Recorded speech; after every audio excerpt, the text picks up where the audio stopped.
안녕하십니까. 매일 아침 조간신문의 주요 기사를 딱딱 풀어서 해석해드리는 조간 딱풀 1월 25일 화요일에 인사드립니다. 자, 얼마 전에 그 유튜브 채널의 촬영 기사, 서울의 소리 촬영 기사가 김건희 씨와 통화를 하고 그것을 몰래 녹음한 것, 7시간 51분짜리 그 녹음 파일을 통째로 MBC, 공영방송 MBC가 건네받아서 방송을 했죠. 방송을 했는데 내용은 맹탕이고 오히려 비난을 받았습니다. 어떻게 공영방송이 수천 명의 직원이 있는 공영방송이 유튜브 채널의 그 몰래 녹음한 그 작업을 한 무슨 떡밥을 부려서 서로 유도 질문을 하고 그런 녹음을 공영방송이 방송을 할 수 있느냐 그런 비판을 받았죠. 그리고 그 내용 자체도 맹탕 수준이었는데 자 그래서 MBC는 후속 보도를 그 같은 스트레이트라는 탐사 기획 프로그램에서는 포기를 했습니다. 다른 프로에서 또 방영을 하기도 했죠.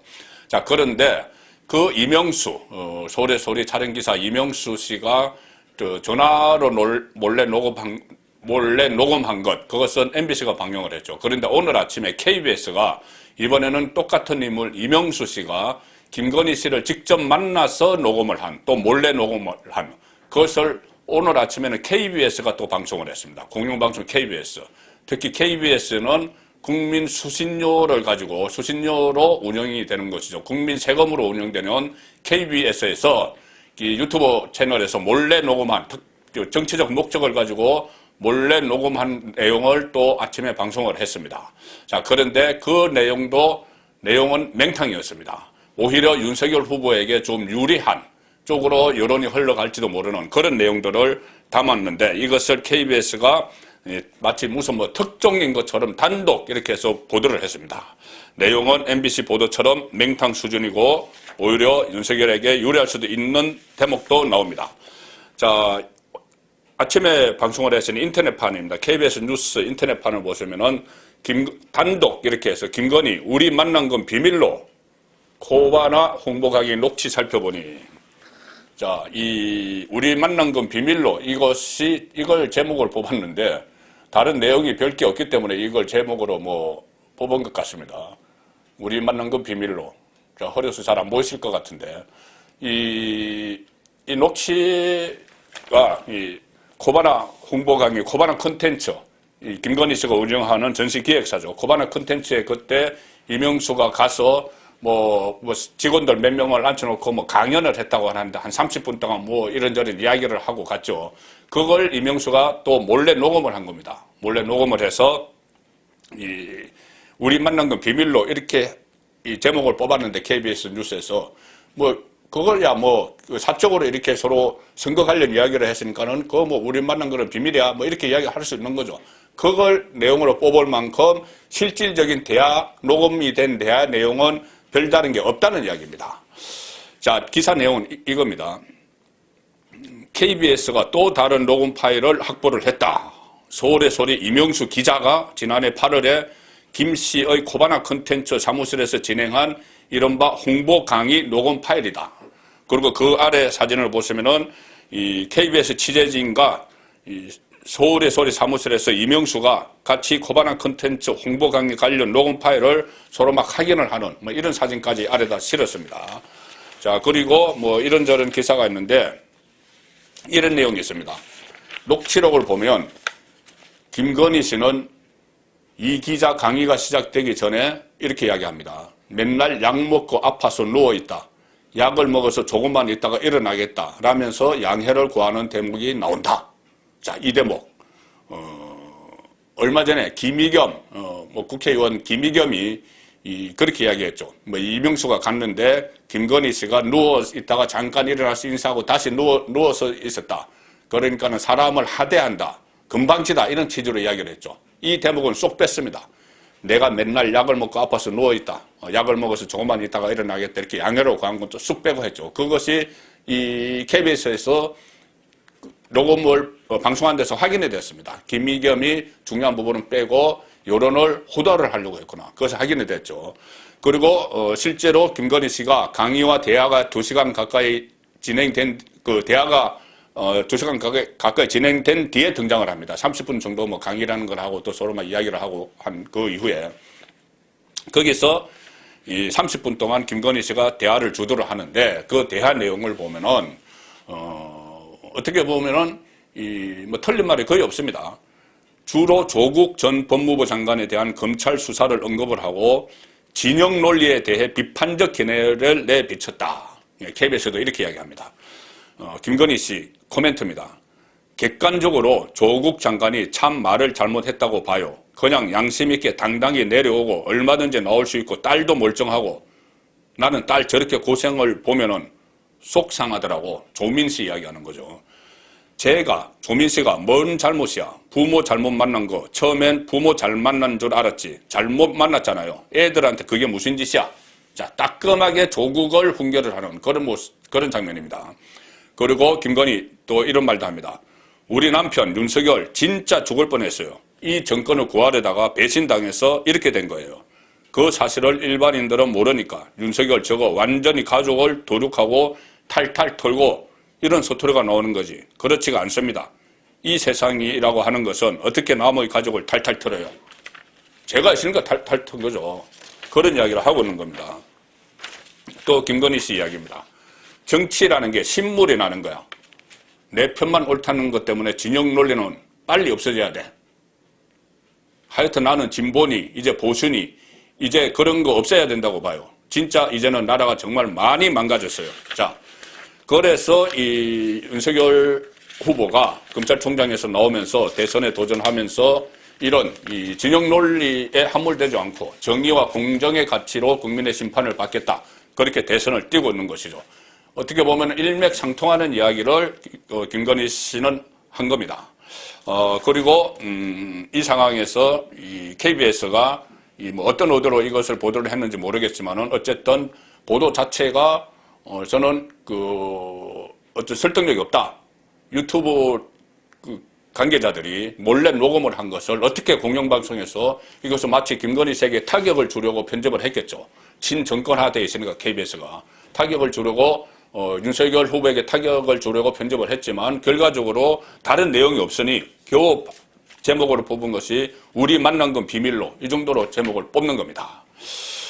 자, 이 상황에서 김건희 씨와 관련된 녹취록은 오히려 역풍이 불고 있죠. 자, 그 상황에서 얼마 전에 김건희 씨가 프로필 사진을 찍는다고 해서 또 새로운 그 사진이 하나 공개가 되고 하면서 김건희 씨가 설 연휴 2월 1일이 설이죠. 설 연휴가 끝난 이후에 이 대선 무대에 오를 것이다. 그런데 요란하게 오르는 것이 아니고 이 봉사활동을 비공개로 하는 그런 식으로 대선 활동을 할 것이다. 자, 이런 이야기가 나오고 있는데 중앙일보 보시면은 김건희 2월 등판설. 근데 윤석열은 내가 남편이지만 뭐 등판할지 안 할지 그건 내가 알 수 없다. 자, 이렇게 이야기한 것 중앙일보가 의미 있게 뽑았습니다. 김건희가 2월 등판을 한다. 자, 그렇게 되면은 이 지금까지 김건희 리스크에 정면 돌파를 하는 그런 상황이 되겠죠. 선대본부 안에서 윤석열 선대본부 안에서 김건희 2월 등판론에 조금씩 지금 무게가 실리고 있습니다. 좀 신중해야 된다는 다른 의견도 있지만 그래도 선거가 3월 10일인데 그래도 나중에 대통령이 되면은 윤석열이 대통령이 되면은 대통령의 배우자로서 공식 활동을 해야 되는데 선거 기간에 완전히 모습을 드러내지 않을 수는 없는 것 아니냐. 그래서 봉사활동이라도 해야 된다. 이런 목소리가 안에서 좀 무게감이 실리는 그런 겁니다. 김건희 씨가 설 연휴가 끝난 2월 초에 7시간 통화 녹취와 관련해서 일단 사과를 하고 자숙의 시간을 조금 가진 뒤에 2월 중하순쯤에 내조 행보에 나서는 방안을 검토하고 있다. 그리고 수행 인원을 최소화해서 조용히 봉사활동을 하는 게 어떠냐. 이런 의견들이 캠프 내부에서 많이 나오고 있습니다. 자, 어제 윤석열 후보가 외교 국방 대북 분야 정책 공약을 발표했는데 공약 발표 후에 기자가 물었습니다. 김건희 씨 공개 행보가 임박했느냐 이렇게 물으니 김건희 씨가 윤석열 후보가 제가 남편이지만 그건 알 수가 없다 이렇게 또 이야기를 했습니다. 어쨌든 조용하게 내조를 하는 그런 행보를 앞으로 볼 것 같은데 제가 대선을 한 6번 취재를 했지만 이번처럼 이 후보 배우자들이 이슈의 중심에서는 이런 선거는 없었습니다. 김건희 씨도 그렇지만 제가 한번 정리를 해드렸죠. 이재명 후보의 부인 김혜경 씨를 둘러싼 논란도 만만치 않습니다. 그래서 두 사람의 일종의 부인 리스크가 있는 상황인데, 자, 김혜경 씨는 최근 녹취 파일도 막 공개가 됐죠. 조카와 통화하는 것, 또 이재선 씨, 이재명의 형 고 이재선 씨와 통화하는 것. 자, 그래서 논란이 됐는데, 윤석열, 이재명 후보가 배우자 리스크가 있으니 배우자 리스크가 없는 제3주자 안철수 후보가 지금 차별화를 시도를 하고 있습니다.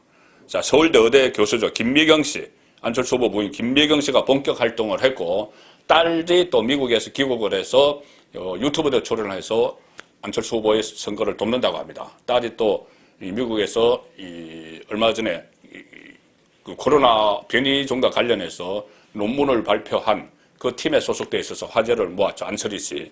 자, 그렇게 됐는데, 어쨌든 내조 경쟁이 시작이 됐는데, 공교롭게도 세 사람이 다 김씨입니다. 세 명의 유력 후보의 부인이 김씨입니다. 그래서 삼김 내조 대전, 이런 이야기가 언론에서 나오기 시작합니다. 자, 서울신문 오면 보시면은 광폭 내조, 그림자 유세, 가족 동반, 각각 다른 방식으로 설 직후 배우자, 삼김 대전 예고. 삼김이죠. 그런데 지금 처한 상황이 조금씩 다르고, 그렇기 때문에 앞으로 내조 경쟁 방식도 좀 다를 거다. 김혜경 씨 같은 경우는 지금 벌써 여러 곳에 다니면서 개인적으로 유세도 하고 강폭 행보를 하고 있죠. 김건희 씨는 지금 그림자 유세, 아직은 전면에 등장하지 못합니다. 않고 있습니다. 김미경 씨는 딸을 비롯해서 가족까지 동반. 그래서 대선 주자만큼 뜨거운 표심몰이, 김건희 씨 사과 후에 비공개 활동의 무게, 여권에서는 무속 중독, 이렇게 공세 수위를 높여가지만 김건희 씨는 본인이 이야기했죠. 나는 무속을 안 믿는다. 이런 이야기를 분명히 했습니다. 김혜경 씨는 사각지대 찾아서 현장 유세를 하고 있고, 김미경 씨, 안철수 후보의 부인이죠. 딸과 같이 지원을 하면서 이윤과 차별화를 한다. 이 후보는 자녀와 윤석열 후보는 자녀가 없죠. 그런데 이재명 후보는 아들이 도박, 그리고 성매매, 이런 유혹에 휩싸였기 때문에 등장하지 못하죠. 자, 그래서 그런 것을 차별화하기 위해서 딸이 등장을 한다. 자, 그런 취지입니다. 안철수 후보는 부인 김미경 씨와 유세를 이미 시작한 데 이어서 딸까지 함께 나서서 가족 리스크를 겪고 있는 이윤 후보와 차별화를 노릴 전망이다. 안설희 씨는 미국에서 얼마 전에 귀국했는데 격리 기간이 끝나면 본격적으로 유세를 도울 것으로 보인다. 자, 이렇게 가족들이 지금 본격적으로 나서는 그런 상황으로 대선판은 가고 있습니다. 자, 이 상황에서 이재명 후보 최근 지지율 조사에서 30% 중반 딱 박스권에 갇혔죠. 이 박스권에 갇힌 것이 여론조사 업무론 야권 후보 단일화를 막기 위해서 일부러 2위를 차지하는 그런 결과를 일부 여론조사 업체에서 내놓고 있다. 그런 말도 여의도 정가에서는 온다. 그 설명을 드린 적이 있지만 일단 그것을 배제를 하고 보면 이재명은 30%대 중반 박스권에 갇혀 있습니다. 그러면 당선 못 됩니다. 사자구도에서는 2017년 당장 그때도 사자구도였죠. 그때도 이 문재인 후보가 지지율이 득표율이 41%를 득표해서 당선이 됐죠. 그전에 박근혜 전 대통령은 51.6%로 당선이 됐습니다. 그러니 40%를 넘어야지 당선이 되는데 이재명은 지금 박스권에 딱 30%대 중반에 갇혀 있습니다. 그래서 캠프에 지금 비상이 걸렸습니다. 이재명이 무너지고 있다. 이런 분석까지 나오는 상황에서 캠프에 비상을 걸고 설 연휴가 시작되기 전에 이 박스권에서 탈출하는 구멍이라도 찾아보자. 이런 각오로 할 수 있는 행동은 지금 다 하는 것 같습니다. 이재명 후보 본인도 그렇고 참모들도 그렇고 할 수 있는 행동은 다 하고 있습니다. 이 한국일보 보시면은 오전에는 큰절, 오후에는 눈물. 이재명의 절박한 업소 통할까? 자, 사진이 두 가지가 있죠. 하나는 큰절을 올리는 사진, 오전에. 오후에는 눈물을 흘리는 사진.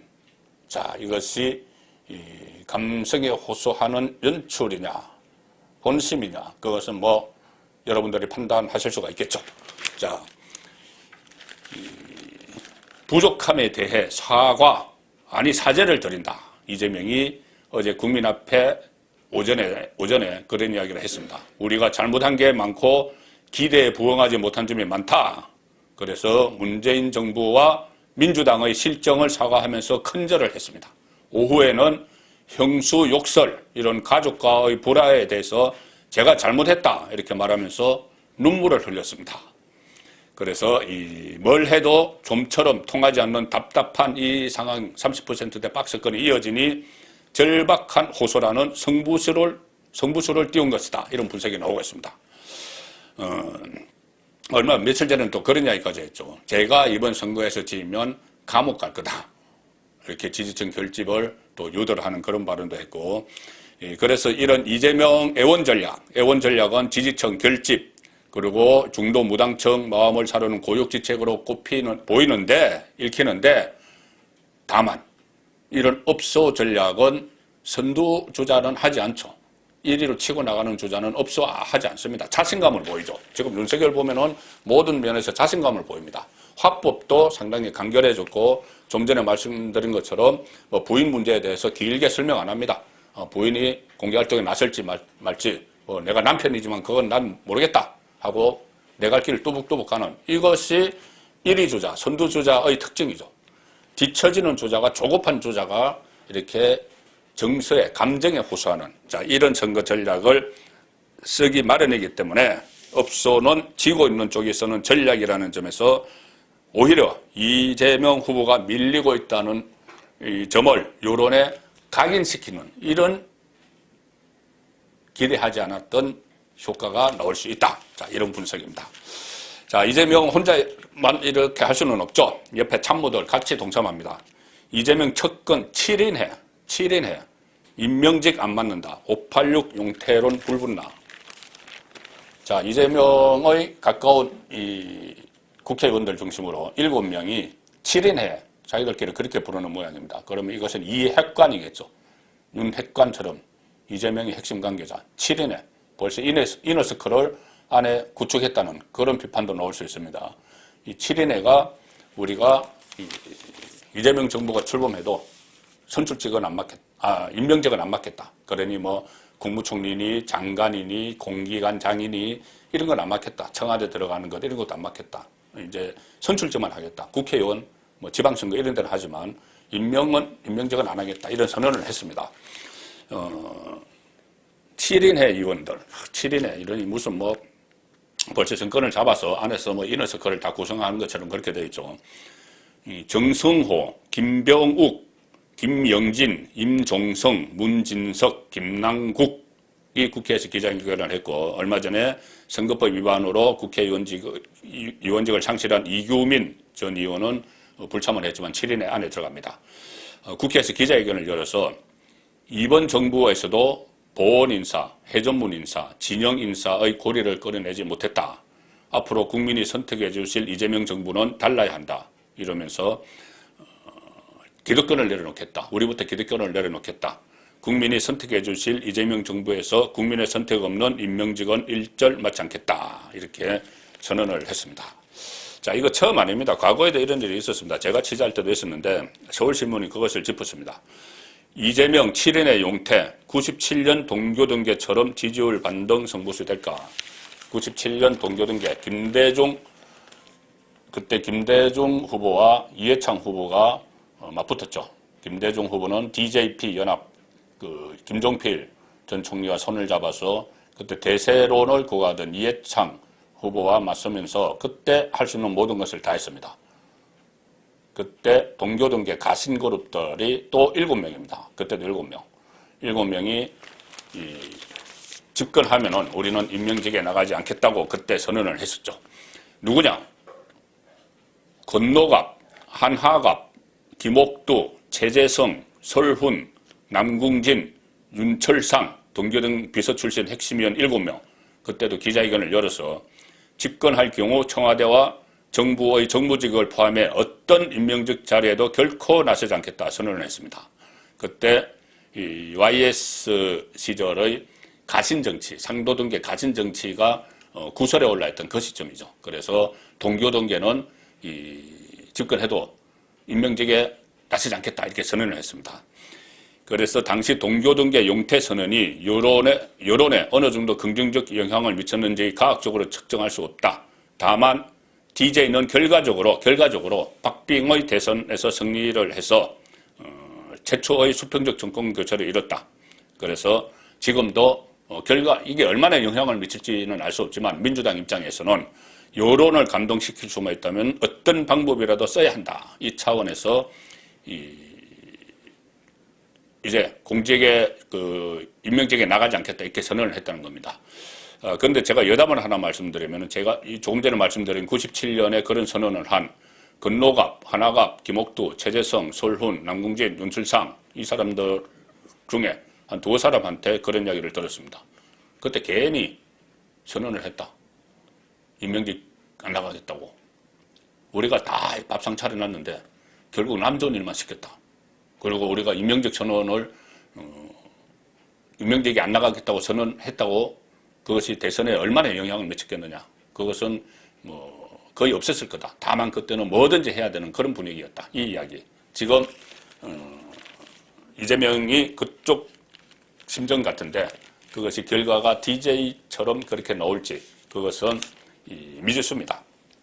이제 왜 그러냐면 지금 워낙 민심이 나쁜 데다가 이재명에 대한 민심이 나쁜 데다가 또 야권에서는 야권 후보 단일화라는 또 하나의 안전판이 또 따로 있습니다.